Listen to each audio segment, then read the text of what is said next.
Okay.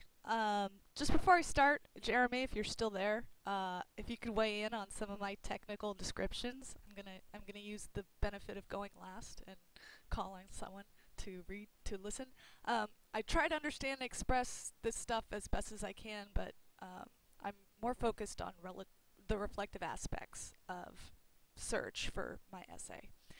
Anyway, so yes, I've decided to do an essay, and I decided to do a comparison between citation indexes, Google Scholar, and subscription-based citation indexes, such as Web of Science. I feel this project is important because librarians and information professionals, as well as SLIS programs, play a large part in determining the standard for research methods. It's therefore important that we ask questions regarding what is best for the information community before we promote or maintain the use of certain methods. Librarianship is guided by several principles set forth by ALA, including access, privacy, education, lifelong learning, intellectual freedom, the public good, and social responsibility.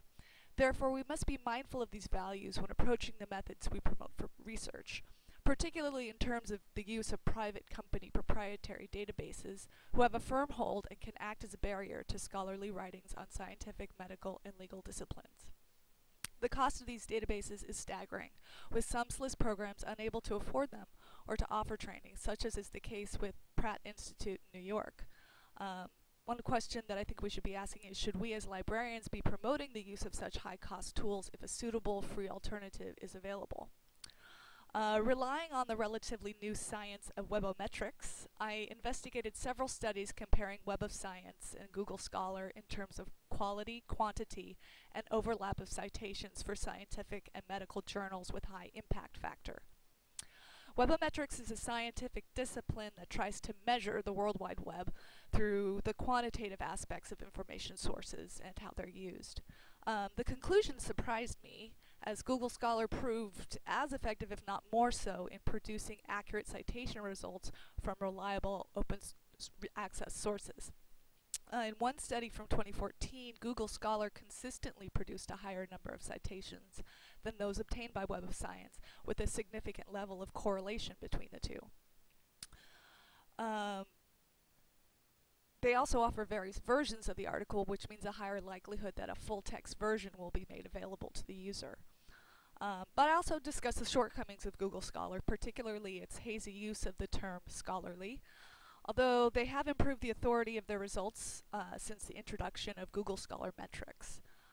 No list of participating databases that Google Scholar draws from has been presented by Google, and its bibliometric indicators are often inappropriate for decision making in matters of tenure, promotion, and grants. It is recommended that Google Scholar be consulted in addition to more traditional citation databases and vice versa. But how should information professionals in SLIS programs propose to incorporate Google Scholar, and to what extent? Or should they be remaining faithful to subscription databases? In many ways, it seems to be in the best interest of librarians to champion the use of proprietary data services, as the skill these databases requires necessitates the need for professionals dedicated to understanding how they operate. Simply put, for cost, databases generate the money to employ information professionals. And I have more, but I'm out of time, so.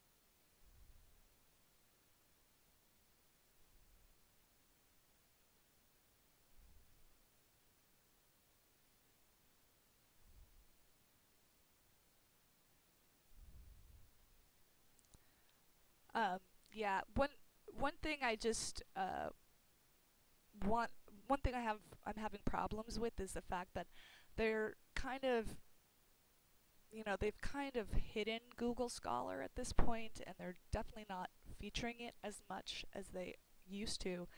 And my suspicion is that they have incorporated a lot of the metric system that they're doing into some of their regular Google search. So I'm just kind of confused about how to promote something that Google itself is sort of downplaying.